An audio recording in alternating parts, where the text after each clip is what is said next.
it never really goes out of focus at all unless you get closer than, say, 10 inches. So, everything, I never have to really worry too much about that aspect of it. I don't worry too much about light either. Of course, I'm not shooting in the middle of the night very often. I try not to shoot video when it's tremendously dark. I want to make sure there's a good light source there. I know I'm just going to get better quality if I do. It actually handles light pretty well. If you shoot in Pro Tune mode, you'll have more options for what you can bring out of shadows and everything. I think the Pro Tune function for a camcorder under 300 or under $400, I think now it's down to $329 as of September 2013. That's a pretty good option, man. I mean, when you think about the fact you can get 4K video, you can get 2.7, you can get 1440p, all these different sizes and everything. Plus you get the Pro Tune, which allows you to do some really special color grading and brightening and sharpening and contrast and stuff. I think it's a pretty fantastic little camcorder just because of that. Shooting with the GoPro Hero 3 also allows me to spend time with my other camcorders, using them to their best advantage. Like my Sonys or my Canons. What they're really the best at is getting really good video in a stable situation, like on a tripod. If I needed to really do close-in zooming or zooming in or out, of course, or even rolling dolly type things, then those sorts of things really look better than on the Canon camcorders. So a lot of the stuff that I used to use the Canons and the Sonys exclusively for, I'm finding out 75% of it can be done better or just as good with one of these. Saves me time and effort. And so I find myself, like I say, more strategically using my camcorders now, because this is not the do-all end-all. There's certain things you're going to want to do still with your regular camcorders, particularly if you got you want the zoom function. The number one thing, I guess, that the Hero 3 has done is it's made me think more creatively. And by that I mean I go places I wouldn't go before. I think about shooting video I'd never have thought to shoot before, because I know I can put it in weird places. I know I can shoot strange angles. I know I'm going to be getting wider fields of view. I know that I can shoot at higher sizes. For instance, I can shoot at 2.7K. And then know that if I'm a little off one way or the other, I can adjust that. I can crop those extra pixels out with Adobe Premiere Pro. So it matches up really well with my Adobe software. And it just allows me, like I say, when I'm out shooting, I'm thinking way more creatively than I used to before. I mean, even to the point of like distorting time. So now, I do a lot of time lapses. I like the way that it shoots time-lapse photos. You can set it to put it in a place, set it still, and set it to record a photo frame every like 0.5 seconds, 1 second, 2 seconds, 5 seconds, 10 seconds, 30 seconds, every minute, 5 minutes, whatever you want to do. And you can shoot these excellent time lapses, turning photos into video. And that's one of the coolest things I like. I like to spend time. I like to speed things up. I like to slow things down. And that's, I think, also one of the coolest things. I never did that so much with my other camcorders. With this one, I do it all the time. It allows me those frame rates and those different functions like the time-lapse photography allow for that sort of creativity. And then probably the last thing I'll say that it's done to make me shoot better video is it's just giving me excitement again. You know how you're always excited when you get something new, and then eventually it wears off. When I got my Canon camcorders, I had a lot of fun. I'm shooting in HD. And now, though, I find that the excitement's not worn off with this. I'm still finding something new almost every day I can do with it, a new place I can put it, a new way I can utilize it. And, I shoot way more video, way more creatively, way more interestingly now. I mean, I've used it enough now to know what it can do and what I can do with it when I go back to the studio, and so I shoot with a kind of renewed confidence, and that excitement and confidence and creativity is translating into some, I think, better videos that I'm putting on my YouTube site now. So let's talk a minute about my favorite features, the things I think are good and have gotten better, and the things that I think maybe still need some improvement with the GoPro Hero 3. What are my favorite things about it? My favorite things naturally are the frame rates and the field of view. It's really nice to know you can shoot all these high frame rates. You can shoot 1080p at up to 60 frames per second. You can shoot 1440. I think at 48 you can shoot 2.7K at definitely 30. I'm trying to remember. I think yeah, definitely 30p. You can shoot the even the 4K at 15 frames per second. I didn't think I'd use it very much, but when I go out into very wide panoramic type places, I try to shoot some 4K video and just not pan very fast, pan very slow with that. And the 15 frame per second or even 12 frame per second version that you have, the cinematic view that you can get in 4K is still usable. It's pretty good. It translates okay to YouTube too, and a lot more people are watching because the iPads have these Retina displays now that have more pixels than 1080p. More people are watching videos that do, feature the bigger pixel, the larger pixel dimensions. So yeah, the video sizes, the fact you can shoot some oversized video and crop that video if you need to, or shoot video that will be kind of built for the future as the new televisions come out that are higher definition than 1080p. It's one of the things I really think is a good selling point. The mounting options is one of my other favorite things. I like the fact that you can buy all the different mounts from GoPro, or you can create your own mounts, and I've certainly done that. You don't have to go spend the money on these things. There are certain things I think you can't do without. I really do think that one of these little guys that goes on the bottom should be included with the GoPro Hero 3. I don't think you'd have to buy this separately, but you do right now. So that was one thing I would tell GoPro. Make that something that comes with the package so people can go ahead and start mounting these things on just regular old camcorder or a tripod mounts. The video quality is definitely one of my favorite features about it. It's the fact that it actually does shoot pretty darn good video. Sometimes I think it's just as good as anything I've got. Other times maybe just a little bit less quality than what I'm used to getting with my Canons and Sonys. However, it's still interesting, and I still tend to shoot a lot more with it. So I'm going to give it points on convenience and the fact that I tend to shoot a lot more video, but it's not quite there as good as some of those others, and naturally it's not going to be. It's a $400 camcorder when I'm shooting with $1,200 camcorders from Sony and Canon. Relative ease of use now is one of my favorite things about it. It's not as hard to figure out as you might think. Initially it is, and that's going to be kind of one of my downsides to it but now it sort of makes sense to me. I had to learn how to navigate between all the little menus and things just from these two buttons. We'll talk more about that as I go to my negatives, but right now I'm actually very comfortable with the GoPro Hero 3 and can navigate in it very quickly. Stability. Now this is where some people are going to rake me over the coals, because when the GoPro Hero 3 originally came out, there were problems with it. It would freeze up, and a lot of people thought it was because of the batteries, and they still think it's because of the batteries, or not the batteries, but it could be the batteries, they say. A lot of people criticize the cards and say, oh well, you need to have the right kind of class 10 card. Well, I'm using the same SanDisk card that I got when I got my Hero 3s, and this is all I've ever used. It's not the approved card that they have put out a list of approved cards now, and it's not on that list. But the thing I know now is that since the firmware has been updated, it works flawlessly. It does not hang up. It doesn't freeze on me.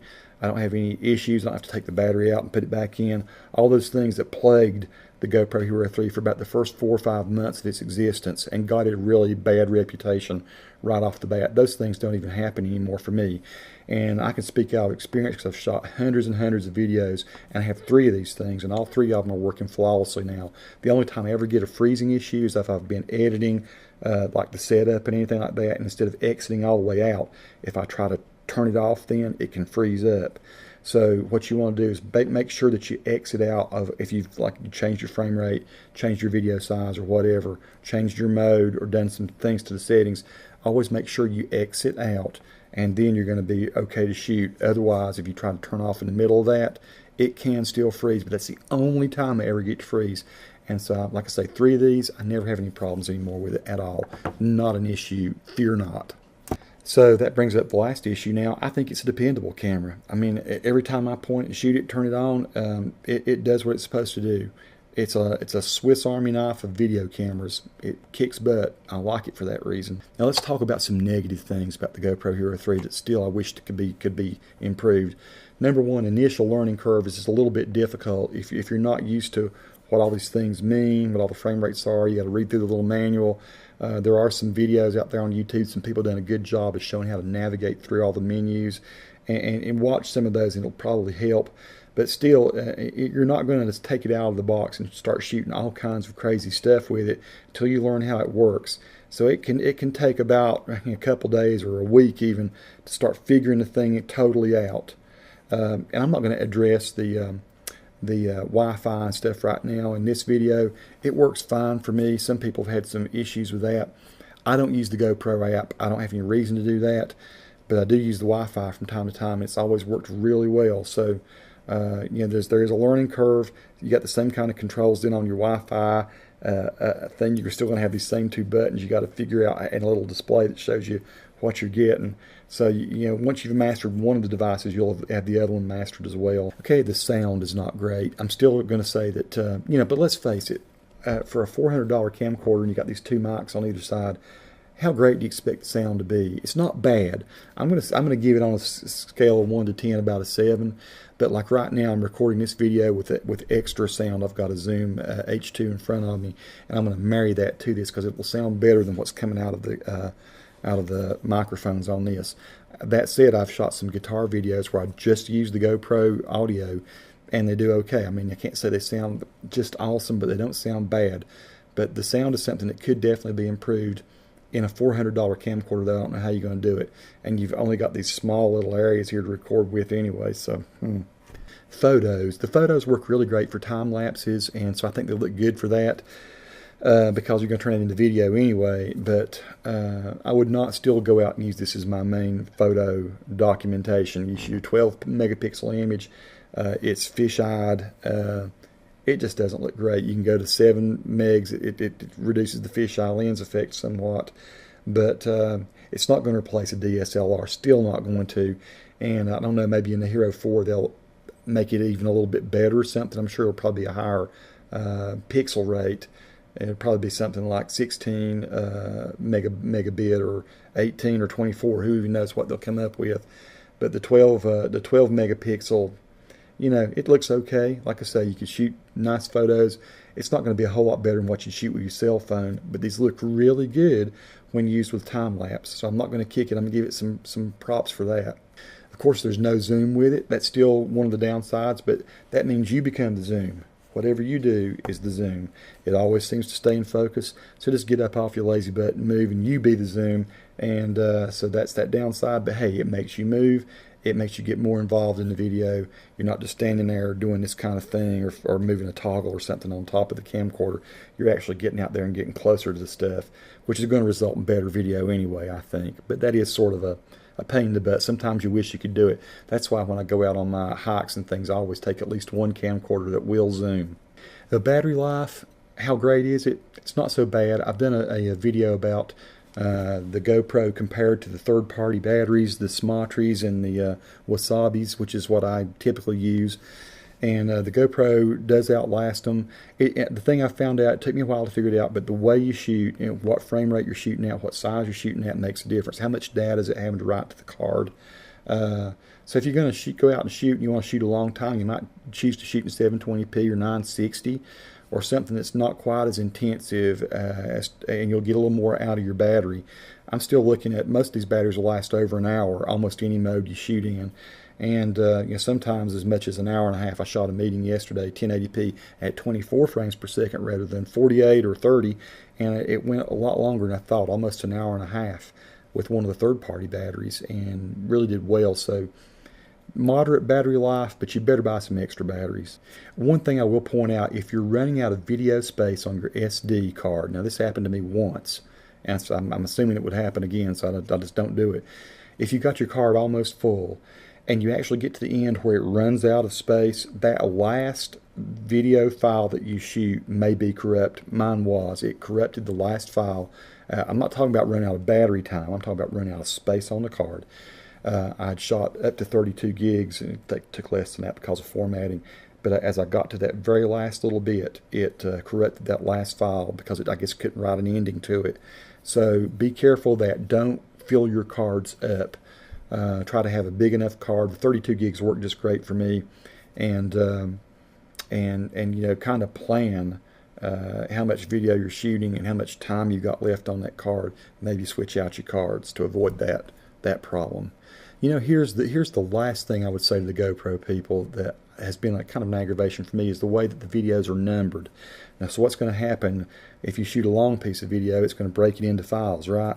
And sometimes it breaks it into, you know, you'd think it would be like file 001, 002, 003, 004, 005, 006, etc., right? That would be easy to pull all your files in into a timeline and edit them. But instead it'll do like 001, then 1001, or 1002, or then it would go 002 and 2002. And weird, I don't know why they did it that way. It doesn't work so well for me. I'd rather they just put everything so that it numbers the files sequentially by how you record them. So in other words, file 1, file 2, file 3, file 4, file 5 in that sequence, rather than putting these strange little 1 things in front of it. Maybe some of y'all have noticed this too. It causes some confusion when you go dragging it onto timelines and editing it in a piece of video is out of sequence. So I wish they'd change that. Maybe listen to me here on this one, GoPro, and make that little tweak. So my overall assessment is I still love this. It's gotten better. It's more stable. It's more dependable. They've through firmware updates, it shoots some different kinds of video. It shoots really good video. In spite of its very few flaws now, this is one of my #1 go-to tools for video now. And I'm just finding that it has totally revolutionized the way I shoot, the amount I shoot, and, you know, the amount that I post on YouTube, which ultimately is kind of what I'm trying to do, since I try to make a dime or two once in a while off of YouTube. So yeah, the GoPro Hero 3 is one of my little heroes right now. I really like it a lot. Question, should you wait for the GoPro Hero 4? Should you buy the Hero 3 now? I'm talking in September 2013. Or should you wait for the Hero 4? Well, they've just reduced the prices of these down from, I think, $399 to $329. I don't know what the Hero 4 is going to hold, and all it seems rumors. I understand they might be looking at doing 4K at 30 frames per second. That would be really cool.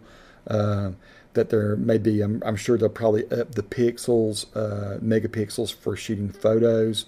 Don't know what else they'll throw into the package, but I'm sure there'll be some cool things with the Hero 4. I'm sure that price point will go back up. I'm going to say right now, if you're on the edge of your seat and you're just wanting to shoot some great videos and make some money, maybe on YouTube, or start you know, going out into the wild or into adventure situations, and you're looking for something really cool, at $329, I think it's a pretty good deal. I don't know any other camcorder that's going to give you that much, especially all the cool little weird little strange features that will give you inventive, inspiring type video. I don't know any camcorder will give you that much for that price. So $329 is a pretty good deal right now. Hero 4, I'm hoping it comes out before Christmas. I'm going to be one of the first to buy it if it comes out. And hopefully the GoPro people will not have problems with their firmware this time. Maybe they'll have tested things a little bit better, because this one did get a bit of a bad rap right from the beginning, and rightfully so for a couple reasons. But I have to say, even when it was a little bit quirky and a little bit buggy, I still shot fantastic video with it. And I'll not even criticize GoPro overly because of those shortcomings. It has made a big difference in the way I shoot. Hope you guys like this review. Hope it's been helpful. If you got any questions, send them to me. I'll try to answer. Y'all be cool. Peace. Enjoy shooting video with GoPro Hero 3.